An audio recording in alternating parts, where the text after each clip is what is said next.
نحمده ونصلي على رسوله الكريم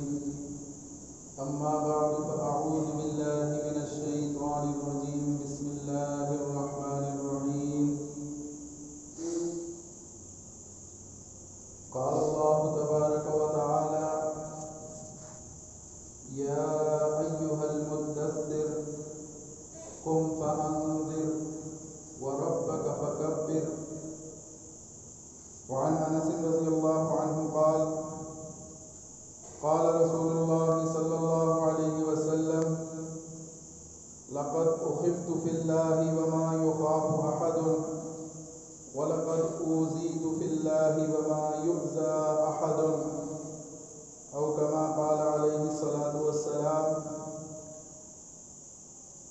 سبحان ربك رب العزة عما يصفون وسلام على المرسلين والحمد لله رب العالمين۔ سب سے اول مشیت کے انوار سے نقش روح محمد بنایا گیا، مانگ کر پھر اسی نور سے روشنی بزم کون و مکان کو سجایا گیا۔ وہ محمد بھی احمد بھی محمود بھی، اسم مطلق کا شاہد بھی مشہود بھی، علم و حکمت میں وہ غیر محدود بھی، ظاہراً امیوں میں اٹھایا گیا۔ حشر کا ڈر ہو قاسم مجھے کس لیے، میرا آقا ہے وہ میرا مولا ہے وہ، جس کے قدموں میں جنت بسائی گئی، جس کے ہاتھوں سے کوثر لٹایا گیا۔ میرے انتہائی واجب الاحترام معزز سامعین کرام، حضور اقدس صلی اللہ علیہ وسلم کی سیرت اور آپ صلی اللہ علیہ وسلم کی ساری زندگی کو اگر دیکھا جائے تو بنیادی طور پر آپ صلی اللہ علیہ وسلم کی زندگی کے تین اہم دور ہیں۔ پہلا دور آپ صلی اللہ علیہ وسلم کی پیدائش سے لے کر ابتدائی وحی تک، جب آپ صلی اللہ علیہ وسلم کی عمر مبارک 40 سال تھی، اور دوسرا دور ابتدائی وحی سے لے کر ہجرت مدینہ تک، اور تیسرا دور مدینہ ہجرت کر جانے کے بعد سے اللہ تعالیٰ کی ملاقات اور آخرت کا سفر شروع ہو جانے تک۔ تو گزشتہ جمعے پر حضور صلی اللہ علیہ وسلم کی زندگی کے اس پہلے دور پر چند باتیں عرض کی تھی۔ اب رسول اللہ صلی اللہ علیہ وسلم جب 40 سال کی عمر کو پہنچ چکے تو 6 ماہ کا عرصہ ایسا گزرا کہ رسول اللہ صلی اللہ علیہ وسلم کو وحی سے قبل 6 ماہ کا عرصہ آپ صلی اللہ علیہ وسلم کو سچے خواب آنا شروع ہوئے۔ آپ صلی اللہ علیہ وسلم رات جو بات خواب میں دیکھتے، صبح وہی حقیقت بن کے آپ کے سامنے وہی واقعہ رونما ہوتا۔ تو 6 مہینے اس طور پر گزرے کہ رسول اللہ صلی اللہ علیہ وسلم کو سچے خواب آنا شروع ہوئے، اور ان سچے خوابوں کے بارے میں رسول اللہ صلی اللہ علیہ وسلم کا ارشاد ہے، جس کا مفہوم یہ ہے کہ خواب، سچے خواب، رؤیا صالحہ نبوت کا 46واں حصہ ہے۔ تو رسول اللہ صلی اللہ علیہ وسلم کی تمام دور نبوت کو اگر دیکھا جائے تو وہ 23 سال کا عرصہ ہے، اور 6 ماہ اس میں سے 46واں حصہ ہی بنتے ہیں۔ 17 رمضان المبارک جب آپ صلی اللہ علیہ وسلم کی عمر 40 سال ہو چکی تو آپ صلی اللہ علیہ وسلم اللہ رب العزت کی ملاقات، اللہ تعالیٰ کی عبادت کے شوق میں تشریف لے جایا کرتے غار حرا میں، اور وہاں بیٹھ کر اللہ کی یاد میں مصروف ہوتے۔ کئی دن آپ صلی اللہ علیہ وسلم کے ایسے گزرتے کہ آپ صلی اللہ علیہ وسلم تنہائی میں آبادی سے ہٹ کر لوگوں کے جھمیلوں سے دور نکل کر تنہائی میں اور یکسوئی کے ساتھ اللہ تعالیٰ کی عبادت میں مصروف ہوتے، اللہ کی یاد میں مصروف ہوتے۔ اور حضرت خدیجہ رضی اللہ تعالی عنہ اس میں بھرپور آپ کا ساتھ دیتی، آپ صلی اللہ علیہ وسلم کو ضرورت کی اشیاء کھانا وغیرہ تیار کر کے دیتی۔ جب وہ زادرہ ختم ہو جاتا، جب وہ کھانا ختم ہوتا یا ضرورت پھر پڑتی تو حضرت خدیجہ پھر تشریف لے جاتی اور آپ صلی اللہ علیہ وسلم گھر سے ہو کر دوبارہ غار حرا میں تشریف لے جایا کرتے۔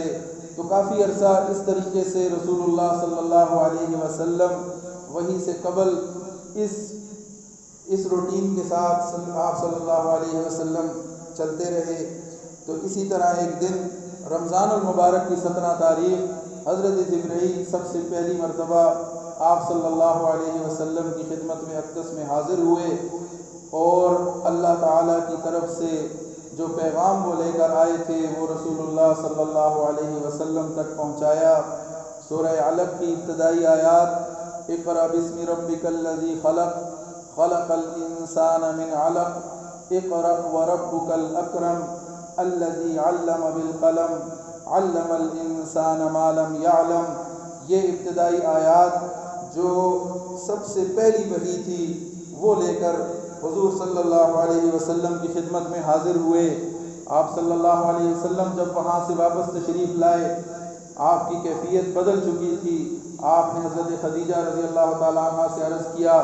کہ مجھے اپنی جان کے بارے میں خوف محسوس ہو رہا ہے، اور فرمایا زملونی زملونی، مجھے چادر اڑا دو۔ آپ رضی اللہ تعالیٰ عنہ نے حضور صلی اللہ علیہ وسلم کو تسلی دی، آپ صلی اللہ علیہ وسلم کا حوصلہ بڑھایا اور ارشاد فرمایا کہ آپ صلی اللہ علیہ وسلم صلہ رحمی کرنے والے ہیں، آپ مہمان نوازی کرنے والے ہیں، آپ غریبوں مسکینوں محتاجوں کی مدد کرنے داد رسی کرنے والے ہیں، اور آپ لوگوں کے ساتھ حق بات میں ان کے ساتھ کھڑے ہو جانے والے ہیں۔ تو یہ وہ خوبیاں ہیں کہ اللہ رب العزت کبھی آپ کو ضائع نہیں کرے گا، کبھی اللہ تعالیٰ آپ کو رسوا نہیں کرے گا۔ اللہ تعالیٰ نے آپ سے بہت کام لینا ہے۔ اور اس طریقے سے حضرت خدیجہ رضی اللہ تعالیٰ عنہ نے حضور صلی اللہ علیہ وسلم کو تسلی دی، آپ کا حوصلہ بڑھایا، آپ کی ہمت بڑھائی، اور ساتھ ساتھ آپ صلی اللہ علیہ وسلم کو ورقہ بن نوفل کے پاس لے گئیں جو کہ ان کے چچا زاد تھے۔ ان کے پاس جب گئے تو رسول اللہ صلی اللہ علیہ وسلم نے سارا ماجرا ان کے سامنے رکھا۔ تو ورقہ بن نوفل جو کہ اس وقت بھی ان بت پرستوں سے بیزار تھے، شرک سے بیزار تھے اور صحیح راہ پر گامزن تھے، وہ کہنے لگے کہ آپ کی باتوں سے مجھے یہ لگ رہا ہے کہ آپ جس فرشتے کی بات کر رہے ہیں جو وحی لے کر آپ پر آیا، یہ بعین ہی وہی فرشتہ ہے جو حضرت موسیٰ علیہ السلام کے پاس بھی وحی لے کر آتا تھا، اور مجھے اگر موقع ملا، زندگی نے ساتھ دیا اور میں اس قابل ہوا تو میں آپ کی حمایت کروں گا، آپ کی حفاظت کے لیے مجھ سے جو کچھ ہو سکا میں کروں گا، میں آپ کا بھرپور ساتھ دوں گا۔ اور اس وقت کہ جس وقت آپ کو آپ کے قوم والے اس شہر سے نکالیں گے، آپ کو نکالا جائے گا، تو اس وقت میں آپ کا ساتھ دینے کے قابل اگر میں ہوا تو میں ضرور آپ کا ساتھ دوں گا۔ تو حضور صلی اللہ علیہ وسلم نے کیا فرمایا؟ آپ حیران ہوئے۔ آپ نے فرمایا کہ یہ قوم جو مجھے صادق اور امین کہتی ہے، جو مجھ سے فیصلے کرواتے ہیں، جو مجھے اپنے ہر کام میں اپنا رہبر و رہنما مانتے ہیں، یہ لوگ مجھے نکالیں گے؟ تو وہ کہنے لگے کہ ہاں ایسا ہی ہوگا، اس لیے کہ جب بھی کوئی نبی حق کی بات کرتا ہے، اللہ کے پیغام کو لے کر آتا ہے، لوگوں کو دعوت دیتا ہے، لوگوں سے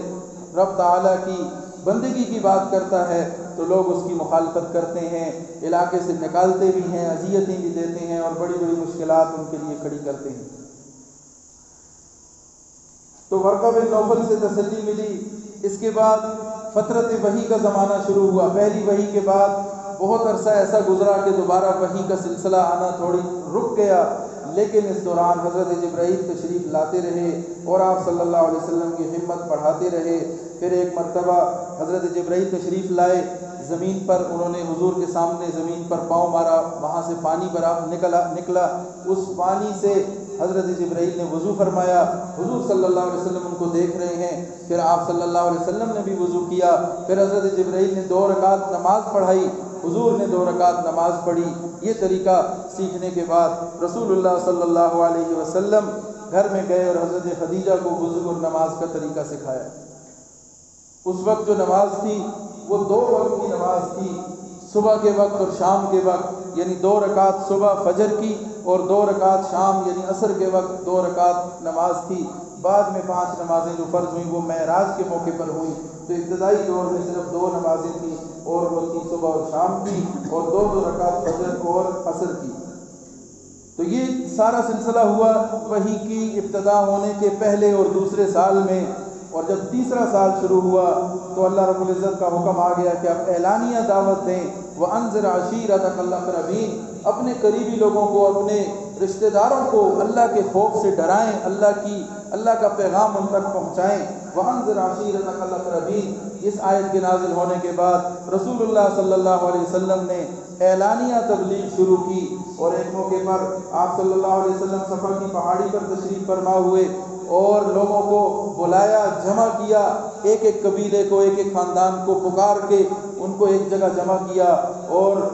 جو لوگ جہاں جتنے لوگ موجود تھے وہ سب حاضر ہو گئے، یہاں تک کہ اگر کوئی نہیں آ سکتا تھا تو اس نے اپنی جگہ کوئی نمائندہ بھیجا کہ جاؤ دیکھو محمد پکار رہے ہیں، کیا بات کر رہے ہیں، جا کے ان کی بات سنو۔ جب سب لوگ جمع ہو گئے تو رسول اللہ صلی اللہ علیہ وسلم نے فرمایا کہ کیا اگر میں تم سے کہوں کہ پہاڑی کے پیچھے سے کوئی دشمن حملہ کرنے والا ہے تم میری بات پہ یقین کر لو گے؟ سب نے کہا ضرور کر لیں گے، اس لیے کہ ہم نے آپ کو صادق اور امین پایا ہے، ہم نے آپ کو ایسی اعلیٰ صفات والا پایا ہے کہ کبھی آپ نے جھوٹ نہیں بولا، کبھی آپ سے کوئی غلط بات ہم نے نہیں دیکھی، تو ہم یقیناً اس بات پر مان لیں گے، یقین کریں گے۔ تو رسول اللہ صلی اللہ علیہ وسلم نے فرمایا تو پھر آگاہ رہو کہ میں تمہیں اس سخت عذاب سے ڈراتا ہوں کہ جو کل تمہارے سامنے آئے گا، تو اس سے پہلے اس کے لیے تیاری کر لو۔ قولوا لا الہ الا اللہ، اللہ کی بندگی، اللہ کے خالق ہونے کا اقرار کر لو، لا الہ الا اللہ، اللہ کے سوا کوئی الہ نہیں ہے، کوئی عبادت کے لائق نہیں ہے، تفلحوا، فلاح پا جاؤ گے، کامیاب ہو جاؤ گے۔ تو جب یہ سنا ابو لہب بدتمیزی پر اتر آیا اور اس نے برا بھلا کہا رسول اللہ صلی اللہ علیہ وسلم کو، جس پر پھر اللہ تعالیٰ نے آپ صلی اللہ علیہ وسلم کی طرف سے جواب دیا اسے، اور تبت یدا ابی لہب وتب، یہ والی صورت نازل فرمائی۔ تو اس کے ساتھ ساتھ رسول اللہ صلی اللہ علیہ وسلم اپنے کام پر لگے رہے، اپنے مشن کو نہیں چھوڑا، دعوت کا عمل چلتا رہا، آپ صلی اللہ علیہ وسلم دعوت دیتے رہے، ہر موقع پر، ہر جگہ پر آپ صلی اللہ علیہ وسلم اللہ کے پیغام کو لوگوں تک پہنچاتے رہے۔ اسی سلسلے میں رسول اللہ صلی اللہ علیہ وسلم نے حضرت علی سے کہہ کر اپنے خاندان کے لوگوں کو اکٹھا کیا، سب جمع ہوئے، ان کی دعوت کی، ان کو بلایا، ایک مرتبہ بلایا، دوسری مرتبہ، تیسری مرتبہ بلایا، لوگ آئے، آ کے دعوت کھاتے چلے جاتے۔ پھر رسول اللہ صلی اللہ علیہ وسلم نے موقع مناسب سمجھ کے ان کو دعوت دی، ان تک اللہ کا پیغام پہنچایا، اور اس پر پھر کیا ہوا کہ مخالفت شروع ہو گئی۔ چند لوگ قبول کر کے اسلام لے آئے۔ ابتدائی دور میں حضرت ابوبکر صدیق سب سے پہلے مسلمان ہوئے، حضرت خدیجہ مسلمان ہوئے، عورتوں میں، مردوں میں حضرت ابوبکر صدیق، بچوں میں حضرت علی، اور آزاد کردہ غلاموں میں حضرت زید۔ اسی طرح کچھ لوگ ابتدائی دور میں مسلمان ہو گئے، خوش قسمت لوگ تھے، لیکن زیادہ تر لوگوں نے انکار کیا اور پھر وہ مخالفت پر اتر آئے۔ جب حضور صلی اللہ علیہ وسلم کی تبلیغ کا سلسلہ چلتا رہا تو مشرکین کو پریشانی لاحق ہو گئی کہ آہستہ آہستہ یہ سارے لوگ اپنے دین سے پھرتے جائیں گے اور محمد کے غلام بنتے جائیں گے۔ تو اس تشویش کے پیش نظر وہ حضرت ابو طالب جو حضور کے چچا تھے، ان کے پاس مختلف گروہوں میں وفد کی شکل میں متعدد بار حاضر ہوئے، جرگے لے کر آنے لگے۔ پہلی مرتبہ آئے اور حضرت ابو طالب کے پاس بڑے بڑے سردار اور وہ جو بڑے شاعر اور ادیب اور بڑے اپنے آپ کو کچھ سمجھنے والے لوگ تھے، وہ آئے حضرت ابو طالب کے پاس اور عرض کیا کہ آپ اپنے بھتیجے کو روکیں، یہ ہمارے خداؤں کو برا بھلا کہنے لگ گئے ہیں، یہ دین سے پھر گئے ہیں، آپ انہیں منع کریں، انہیں سمجھائیں، یا دوسری صورت یہ ہے کہ آپ درمیان سے ہٹ جائیں، ہم آپ کی عزت کرتے ہیں، احترام کرتے ہیں، آپ بیچ میں نہ آئیں، آپ اس کی سرپرستی کرنی چھوڑ دیں تو ہم ان سے خود نمٹ لیں گے۔ حضرت ابو طالب نے بڑے اچھے طریقے سے انہیں سمجھایا اور رخصت کر دیا، ان کی بات سنی اور ان کو چلتا کر دیا۔ رسول اللہ صلی اللہ علیہ وسلم نے اپنی دعوت جاری رکھی۔ پھر دوسری دفعہ وہ آئے اور آ کر کہنے لگے کہ اپنے بھتیجے کو سمجھائیں ورنہ پھر ہماری لڑائی ہوگی، اور کوئی ایک فریق بچے گا، یا آپ کا بھتیجا اور اس کے ماننے والے بچیں گے یا ہم بچیں گے، قتل و غارت ہوگی، لڑائی ہوگی، اب اسی پر فیصلہ ہوگا، آپ ان کو سمجھائیں ورنہ یہ بہت خون خرابے کی طرف بات چلی جائے گی۔ تو حضرت ابو طالب کچھ پریشان ہوئے، رسول اللہ صلی اللہ علیہ وسلم کو بلا کے آپ سے بات کی اور ساری بات آپ کے سامنے رکھی۔ تو رسول اللہ صلی اللہ علیہ وسلم نے فرمایا، چچا جان یہ نہیں ہو سکتا کہ میں اپنی بات سے پیچھے ہٹ جاؤں، اگر یہ میرے ہاتھ میں دائیں ہاتھ پر چاند اور بائیں ہاتھ پہ دائیں ہاتھ پر سورج اور بائیں ہاتھ میں چاند رکھ دیں، یعنی دنیا کی ہر نعمت میرے قدموں میں لا کر ڈھیر کر دیں، میں اپنے راستے سے ہٹنے کو تیار نہیں ہوں۔ اور پھر یہ سلسلہ چلتا رہا۔ اس کے بعد تیسری دفعہ وہ جرگہ لے کر آئے، حضرت ابو طالب کے پاس تیسری دفعہ آئے، اور اس مرتبہ انہوں نے پینترا بدلا، اور عمارہ بن ولید بن مغیرہ ایک شخص تھا، بڑی اچھی پرسنالٹی والا، ایک بڑا حسین و جمیل نوجوان تھا، ولید بن مغیرہ کا بیٹا تھا عمارہ بن ولید، اس کو ساتھ لے کر آئے اور کہنے لگے کہ ابو طالب سے کہنے لگے کہ آپ ایسا کریں کہ آپ اپنے بھتیجے کو ہمارے حوالے کریں، اور یہ عمارہ بن ولید جس کا بڑا نام ہے، بڑی اس کی اچھی معاشرے میں اس کی اچھی پہچان ہے، خوبصورت ہے، نوجوان ہے، اس کو آپ بدلے میں اپنے پاس رکھ لیں، اس کو اپنا بیٹا بنا لیں، محمد کو ہمارے حوالے کر دیں تاکہ ہم اس سے خود نمٹ لیں۔ تو ابو طالب کو اس پر غصہ آیا کہ یہ کس قسم کا آپ نے فیصلہ کیا اور کیسی بات کرتے ہو، اس کی کوئی گنجائش نہیں ہے۔ بات بڑھ گئی، لڑائی جھگڑے تک نوبت آئی، اور پھر یہاں تک ہوا کہ پھر کھلم کھلا مخالفت شروع ہو گئی۔ اب تک باتوں میں وہ کہتے تھے، لیکن سر عام اس طرح سے کھلم کھلا اس کے بعد مخالفت شروع ہو گئی، اور پھر بات بگڑتی گئی، اور یہاں تک بات پہنچی کہ رسول اللہ صلی اللہ علیہ وسلم ایک بازار میں تشریف لے جا رہے ہیں۔ ایک صحابی روایت کرتے ہیں کہ میں نے دیکھا رسول اللہ صلی اللہ علیہ وسلم آگے آگے چل رہے ہیں، دعوت دے رہے ہیں، لوگوں کو اللہ کا کلام سنا رہے ہیں، اللہ کی طرف بلا رہے ہیں، اور ایک بدبخت شخص پیچھے پیچھے چل رہا ہے، ان کو پتھر مار رہا ہے اور ساتھ کہہ رہا ہے کہ اس کی بات مت سنو، یہ بددین ہو گیا ہے، یہ اپنے راستے سے ہٹ گیا ہے، اس کی بات مت سنو، یہ جھوٹ بولتا ہے۔ وہ اس نے پوچھا، اس صحابی نے، میں نے پوچھا یہ شخص کون ہے؟ کہنے لگے یہ محمد بن عبداللہ ہیں، جو کہ نبی ہونے کا دعویٰ کرتے ہیں اور جو لوگوں کو دعوت دے رہے ہیں، اور یہ جو شخص ان کو پتھر مار رہا ہے، ان کے راستے میں رکاوٹیں کھڑی کر رہا ہے، یہ ان کا چچا ابو لہب ہے۔ تو اس درجے تک مخالفت شروع ہوئی، اور وہ مخالفت پھر بڑھتی ہی گئی، اور مسلمانوں کی اور رسول اللہ صلی اللہ علیہ وسلم کی اذیت میں دن بدن اضافہ ہوتا چلا گیا۔ ایسے ایسے مسائل، ایسی ایسی تکالیف پھر صحابہ کرام کو اور رسول اللہ صلی اللہ علیہ وسلم کو دی جانے لگی کہ الامان والحفیظ، حضور صلی اللہ علیہ وسلم کا ارشاد میں نے شروع میں عرض کیا، حضور فرماتے ہیں کہ جتنا مجھے خوف میں مبتلا کیا گیا دین کے لیے اللہ کی خاطر، اتنا کسی کو نہیں کیا گیا، اور جتنا مجھے تکلیف دی گئی اللہ کے راستے میں، اتنی کسی کو نہیں دی گئی۔ یعنی نبیوں نے اللہ کی راہ میں قربانیاں دیں، اللہ کی راہ میں مشکلات اٹھائیں، برداشت کی، لیکن رسول اللہ صلی اللہ علیہ وسلم فرما رہے ہیں کہ جتنا مجھے اللہ کی راہ میں ستایا گیا، خوف میں مبتلا کیا گیا، اتنا کسی کو ستایا نہیں گیا اور اتنا خوف میں مبتلا نہیں کیا گیا۔ اب تیسری دفعہ جب وہ آئے اور اس پر بھی بات نہ بنی، تو وہ لوگ اپنی جگہ پریشان، حیران کہ اب کریں کیا۔ رسول اللہ صلی اللہ علیہ وسلم کا دین دن بدن پھیل رہا ہے، جو بات سنتا ہے وہ انہی کا ہو کے رہ جاتا ہے، اس سلسلے کو کیسے روکیں۔ اب ایک طرف ہم انہیں صادق اور امین بھی کہتے ہیں، ہم ان کی تعریفیں کرتے تھے، آج کیسے ہم بات کو پلٹ دیں اور لوگوں کو کیسے سمجھائیں کہ یہ شخص غلط کہہ رہا ہے۔ سمجھتے وہ بھی تھے کہ بات درست ہے، لیکن ضد کی وجہ سے خاندانی، بس وہ اپنی ان کی ناک بچانے کے لیے اور اپنی سرداری بچانے کے لیے وہ مخالفت پر اتر آئے، تو پھر وہ مخالفت ہی کرتے رہے۔ آخر کار پھر ان کی بوکھلاہٹ بڑھتی رہی، پریشانی بڑھتی رہی۔ اس پر پھر انہوں نے ایک اور حل سوچا۔ ولید بن مغیرہ جو کہ بڑا شاعر اور بڑا کمال کا بندہ سمجھا جاتا تھا، اس کو بھیجا کہ تم جاؤ محمد سے بات کرو، کسی طرح ان کو سمجھانے کی اور قائل کرنے کی کوشش کرو۔ وہ آیا، رسول اللہ صلی اللہ علیہ وسلم سے بات کی۔ آپ صلی اللہ علیہ وسلم نے جب اپنی بات کی تو وہ حیران پریشان، اس کو اب جواب نہیں آ رہا،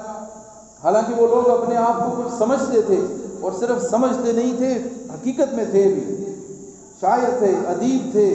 اور ایسی ایسی وہ کلام ان سے نکلا کہ آج تک وہ ادب کی زینت ہے، ادب کی دنیا میں بڑے ماہر تھے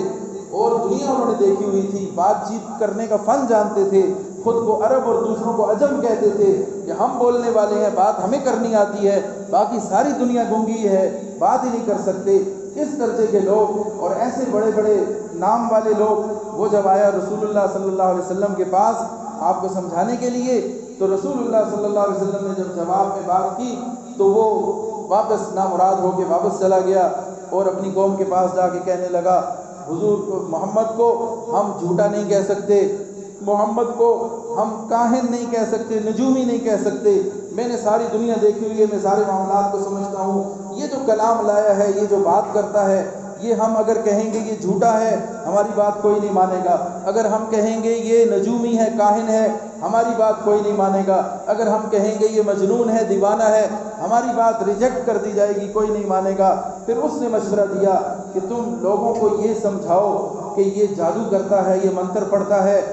میاں بیوی میں جدائی کرا دیتا ہے، بہن بھائی میں جدائی کرا دیتا ہے، اولاد اور والدین میں جدائی کرا دیتا ہے۔ ایک یہ بات کرو اور دوسری یہ بات کرو کہ یہ اپنے دین سے بھٹک گیا ہے، اپنے باپ دادا کا اس نے دین چھوڑ دیا ہے اور یہ کوئی نیا راستہ اختیار کر لیا ہے۔ یہ بات کرو کہ شاید ہماری یہ بات چل جائے اور لوگوں کو سمجھ آ جائے۔ اور پھر انہوں نے یہ پروپیگنڈا کرنا شروع کیا اور جتنا ان سے ہو سکتا تھا وہ کرتے رہے، اور پھر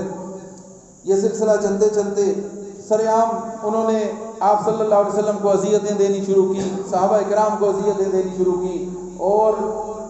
رسول اللہ صلی اللہ علیہ وسلم کی جان کا خطرہ پیدا ہو گیا۔ تو اس پر آخر کار پھر انہوں نے جو حربہ اختیار کیا وہ یہ کیا کہ عتبہ بن ربیعہ کو بھیجا، مختلف موقعوں پر لوگوں کو بھیج کر جب وہ تھک ہار کے ہر طرح سے طریقہ آزما لیے، کوئی نہ نکلا حل، تو عتبہ بن ربیعہ کو بھیجا۔ وہ بھی اپنی جگہ خود کو بڑا کچھ سمجھتا تھا۔ اس نے جب آ کر حضور صلی اللہ علیہ وسلم سے بات کی، حضور نے فرمایا آپ پہلے بات کریں جو کرنی ہے۔ اس نے کی، جواب میں رسول اللہ صلی اللہ علیہ وسلم نے سورہ حامیم سجدہ کی ابتدائی آیتیں پڑھنی شروع کی۔ تو جب وہ قرآن سننے لگا تو حیران اور پریشان ہو گیا۔ جب اس سورت کی 13ویں آیت پہ رسول اللہ صلی اللہ علیہ وسلم پہنچے، فَإِنْ أَعْرَضُوا فَقُلْ أَنذَرْتُكُمْ صَاعِقَةً مِثْلَ صَاعِقَةِ عَادٍ وَثَمُودَ، اگر یہ لوگ نہیں مانیں گے ان کو ڈراؤ، ان کو بتاؤ کہ پھر عاد و سمود والا تمہارا حال ہوگا اور اس طرح سے تم پہ عذاب آئے گا۔ جب یہ آیت تلاوت کی، اس نے حضور کے چہرے پہ ہاتھ رکھ دیا، منہ پہ ہاتھ رکھ دیا کہ خدا کے لیے بس اب اس سے آگے نہ پڑھیں۔ ڈر گیا، خوف زدہ ہو گیا کہ اب کہیں ہم پہ عذاب نہ آ جائے۔ تو حیران پریشان اور متاثر ہوا اور واپس چلا گیا اور اپنے سرداروں کو جا کے بتایا کہ یہاں ہماری کوئی کارکردگی چلنے والی نہیں ہے، کوئی چال چلنے والی نہیں ہے، لہذا محمد کو اس کے حال پہ چھوڑ دو، اور یاد رکھو محمد ہماری قوم قبیلے کا ہے، اس کو اس کے حال پہ چھوڑ دو، اگر یہ کامیاب ہو گیا ہماری عزت ہے، ہمارے خاندان کا ہے، ہمیں بھی عزت حاصل ہوگی، اگر یہ ناکام ہو گیا، اس کو کسی نے قتل کر دیا تو تمہارا مقصد خود ہی حل ہو جائے گا، خود اس سے کوئی پنگا نہ لو، خود اس کے ساتھ مخالفت نہ کرو، بس اس کو اس کے حال پہ چھوڑ دو۔ ہر حربہ ہم نے اس کو اختیار کر لیا، کسی طرح ہم سے معاملہ حل نہیں ہو رہا۔ تو اس طریقے سے وہ عاجز آ گئے، اور پھر اس کے بعد جب انہوں نے لوگوں پر جینا تنگ کر دیا تو حبشہ کی طرف پہلی ہجرت ہوئی 5 نبوی میں، یعنی 5ویں سال، نبوت کے 5ویں سال حبشہ کی طرف پہلی ہجرت ہوئی، جس میں 11 مرد اور 4 خواتین شامل تھیں۔ اور اسی سال دار ارقم میں پڑھائی کا سلسلہ تھا، مدرسہ قائم ہوا جہاں صحابہ کرام تشریف لاتے، تعلیم و تعلم سیکھنا سکھانا ہوتا۔ اور سن 6 نبوی میں، یعنی 1 سال کے بعد حبشہ کی طرف دوسری ہجرت ہوئی، اور حبشہ کی دوسری ہجرت میں 83 مرد اور 20 خواتین شامل تھیں۔ حبشہ کی طرف ہجرت کی، وہاں کے بادشاہ نجاشی نے ان کا اکرام کیا، ان کو پناہ دی اور ان کے ہاتھ پر اسلام بھی قبول کیا، لیکن رسول اللہ صلی اللہ علیہ وسلم سے ملاقات نہیں ہو سکی، یہاں آ نہیں سکا، لیکن اسلام قبول کر لیا۔ پھر حضور صلی اللہ علیہ وسلم کے نبوی دور کا 7واں، 8واں اور 9واں سال، یہ 3 سال وہ ہیں کہ جو رسول اللہ صلی اللہ علیہ وسلم نے اپنی قوم کے ساتھ شعب ابی طالب میں گزارے۔ جب خطرات بڑھنے لگے تو حضرت ابو طالب کو لگا کہ اب معاملات بڑھ رہے ہیں، اب یہ تو سیدھا قتل کریں گے ان کی جان کا خطرہ ہے، تو انہوں نے اپنے خاندان کو، اپنے گھر لوگوں کو اکٹھا کیا، بنو ہاشم کو اور اپنے قریبی لوگوں کو، اور ان کو بلا کے یہ سمجھایا کہ ہم کیوں نہ کنارہ کشی اختیار کر لیں، یہاں اگر رہیں گے تو مسائل بڑھیں گے، اور اس کی خاطر انہوں نے شعب ابی طالب میں جا کے پناہ لے لی، وہاں رہنے لگے۔ جب وہاں رہنے لگے تو مشرکین نے یہ بات شروع کر دی کہ اگر یہ محمد کو ہمارے حوالے نہیں کریں گے کہ ہم ان کو قتل کر سکیں، تو جب تک یہ ہمارے حوالے نہیں کریں گے، جب تک ان کو پناہ دیں گے، ہمارا ان سے سوشل بائیکاٹ ہے، معاشرتی مقاطعہ ہے، ان کے ساتھ کوئی لین دین، کوئی رشتہ داری، کچھ بھی نہیں ہے، کوئی غمی خوشی، سب ختم ہے، ان کے ساتھ بائیکاٹ کیا جائے گا۔ یہ معاہدہ لکھا اور لکھ کر حرم شریف میں خانہ کعبہ کے اندر جا کے اس کو محفوظ کر دیا۔ 3 سال اس حالت میں گزرے کہ بھوک پیاس اور انتہائی شدت کے حالات کے اندر مسلمانوں نے وہاں پر گزارے،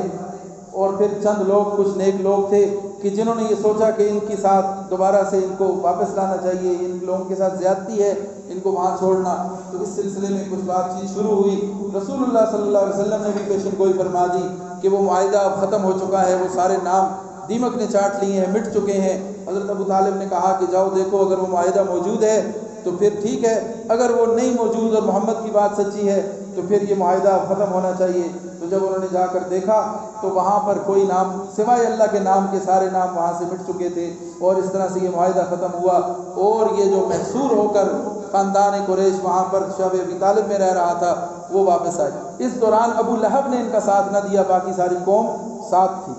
ابو لہب مخالفین کے ساتھ تھا۔ پھر اسی سال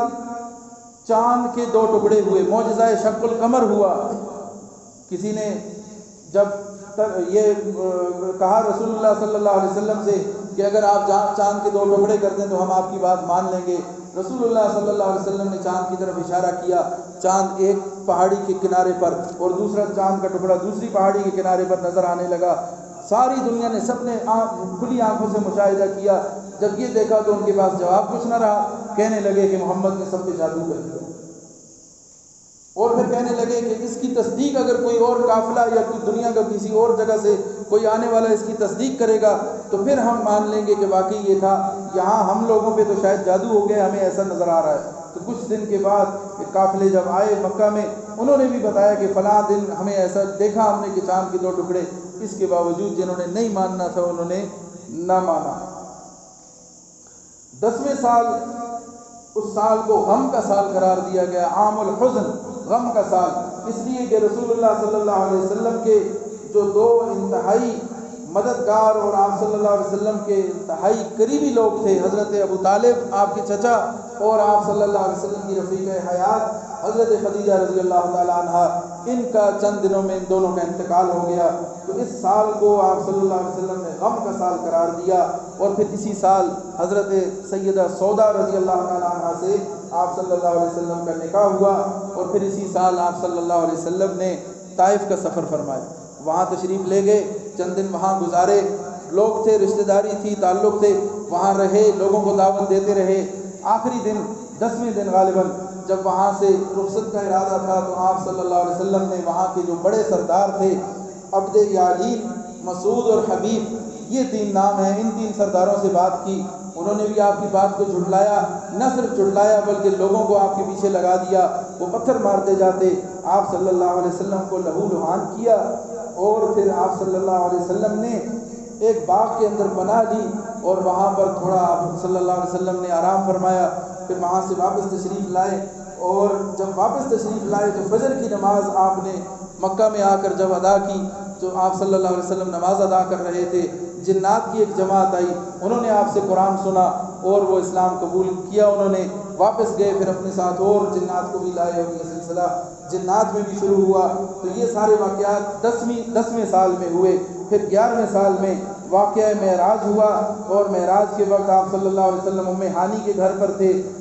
جبرائیل امین آئے، آپ صلی اللہ علیہ وسلم کو حتیم میں لے گئے، وہاں سے پھر آپ صلی اللہ علیہ وسلم کو زمزم پر لے گئے، وہاں آپ کا شق صدر ہوا، آپ کا سینہ نکالا گیا، اس کو زمزم سے دھویا گیا، پھر آپ کا دل بند کیا گیا، اس کو سینے کو بند کیا گیا، اور پھر آپ کا معراج کا سفر شروع ہوا، براق لایا گیا۔ معراج کا سفر شروع ہوتے ہی پہلا جو پڑاؤ ہوا، پہلا جو آپ صلی اللہ علیہ وسلم نے جہاں پر رکے وہ مدینہ طیبہ تھا، وہاں رک کر حضرت جبرائیل کے کہنے پر آپ صلی اللہ علیہ وسلم نے 2 رکعت نماز ادا کی۔ اس کے بعد آپ صلی اللہ علیہ وسلم سفر جاری رہا، مدین پہ جا کے رکے جو حضرت شعیب علیہ السلام کی قوم جہاں پر رہتی تھی، جہاں حضرت شعیب علیہ السلام نے زندگی گزاری، وہاں پر آپ اترے، وہاں 2 رکعت نماز ادا کی۔ پھر طور سینہ جہاں موسیٰ علیہ السلام پر اللہ تعالیٰ نے ہم کلام ہوئے موسیٰ علیہ السلام سے، وہاں تشریف لے جا کر 2 رکعت وہاں ادا کی، اور اس کے بعد بیت اللحم میں ایک پڑاؤ کیا، وہاں 2 رکعت ادا کی جہاں عیسیٰ علیہ السلام پیدا ہوئے تھے۔ اور اس دوران سفر کے دوران رسول اللہ صلی اللہ علیہ وسلم کو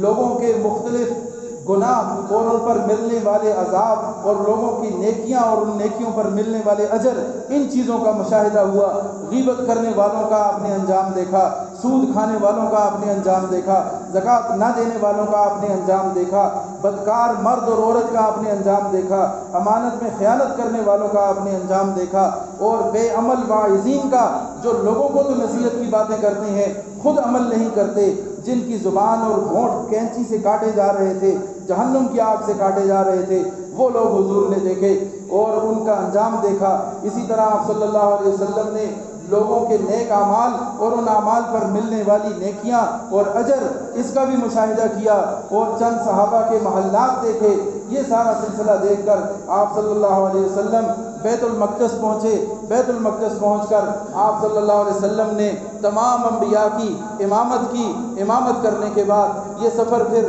عرش معلیٰ کی طرف شروع ہوا۔ پہلے آسمان پر آپ صلی اللہ علیہ وسلم کی ملاقات حضرت آدم سے ہوئی، دوسرے آسمان پر آپ کی ملاقات حضرت یحییٰ اور حضرت عیسیٰ علیہ السلام سے ہوئی، اور اس کے بعد تیسرے آسمان پر یوسف علیہ السلام استقبال کے لیے موجود تھے، چوتھے آسمان پر ادریس علیہ السلام موجود تھے، ان سے ملاقات ہوئی، پانچویں آسمان پر حضرت ہارون علیہ السلام سے ملاقات ہوئی، چھٹے آسمان پر حضرت موسیٰ علیہ السلام استقبال کے لیے کھڑے تھے، ساتویں آسمان پر حضرت ابراہیم علیہ السلام اپنے جد امجد سے ملاقات ہوئی۔ وہاں سے آگے سفر سدرۃ المنتہا تک پہنچا، اور سدرۃ المنتہا سے آگے رب کے حضور میں پیش ہوئے، رب کے ساتھ ملاقات ہوئی، سارے پردے ہٹ گئے، رب کے سامنے آمنے سامنے ہو کے روبرو ملاقات ہوئی، اور اس ملاقات کے اندر اللہ تعالیٰ نے جو راز و نیاز کی باتیں ہوئیں، اس کے علاوہ حضور صلی اللہ علیہ وسلم کو جو 3 تحفے وہاں دیے گئے، ان میں سے پہلا تحفہ نماز کا تحفہ تھا، 5 وقت کی نماز کا تحفہ وہاں پر ادا کیا گیا۔ اس کے ساتھ ساتھ سورہ بقرہ کی آخری آیات یہ وہاں تحفے کے طور پر رسول اللہ صلی اللہ علیہ وسلم کو دی گئیں، اور تیسرا جو تحفہ وہ عطا کیا گیا وہ تحفہ یہ تھا کہ آپ کی امت کے گناہگار لوگ ایک دفعہ ایمان لا چکے ہیں، ان کو اللہ تعالیٰ ضرور جہنم سے نکالے گا، اگرچہ یا تو ان کو معاف کر دے گا یا جہنم میں اپنا عذاب بھگتنے کے بعد ایک دن وہ ضرور جنت میں آئیں گے۔ تو گناہگاروں کی بخشش کا وعدہ اور نماز کا تحفہ اور سورہ بقرہ کی آخری آیات، یہ 3 بنیادی طور پر جو تحفے ملے، یہ معراج پر رسول اللہ صلی اللہ علیہ وسلم کو عطا کیے گئے۔ اسی کے ساتھ ساتھ اسی سال میں، یعنی یہ جو 11واں سال ہے نبوی دور کا، اسی سال میں حج پر آئے ہوئے چند لوگ تھے، قبیلہ خزرج کے، مدینہ سے آئے ہوئے تھے، 6 لوگوں نے اس میں ایمان قبول کیا، رسول اللہ صلی اللہ علیہ وسلم کے ہاتھ پر بیعت کی۔ پھر آئندہ سال یعنی 12ویں سال بیعت عقبہ اولیٰ واقع ہوئی۔ جب حج پہ لوگ آتے، رسول اللہ صلی اللہ علیہ وسلم ان کے پاس چلے جاتے، ان کو دعوت دیتے، اللہ کا پیغام سناتے، اللہ کی طرف بلاتے اور اپنی نبوت کا مقصد سمجھاتے ان کو، تو وہ لوگ جن کی قسمت میں ہدایت اللہ نے لکھی تھی وہ ایمان لے آتے، قبول کر لیتے۔ تو 12ویں سال یعنی نبوی دور کے 12ویں سال رسول اللہ صلی اللہ علیہ وسلم کے ہاتھ پر بیعت عقبہ اولیٰ ہوئی، جس میں 12 افراد شریک تھے، اور ان میں سے 5 وہ افراد تھے جو گزشتہ سال آئے تھے، اور 7 نئے لوگ آئے، یہ کل 12 لوگ تھے جنہوں نے آ کر آپ صلی اللہ علیہ وسلم کے ہاتھ پر اسلام قبول کیا۔ پھر ان کے ساتھ رسول اللہ صلی اللہ علیہ وسلم نے جاتے ہوئے مصعب بن عمیر اور عبداللہ بن ام مکتوم، ان 2 صحابہ کو رخصت کر دیا کہ آپ ان کے ساتھ جائیں اور ان کو سکھائیں، جا کے تعلیم دیں، دین سکھائیں، دین کی باتیں سکھائیں۔ تو یہ ان کے ساتھ ہو لیے۔ وہاں پہنچ کر حضرت مصعب بن عمیر رضی اللہ تعالیٰ عنہ نے دعوت کا سلسلہ شروع کیا، تعلیم و تعلم جاری کیا، لوگ ایمان لاتے گئے، لوگ مسلمان ہوتے گئے، اور ایک بڑی تعداد لوگوں کی مسلمان ہو گئی۔ پھر حضرت مصعب بن عمیر نے وہیں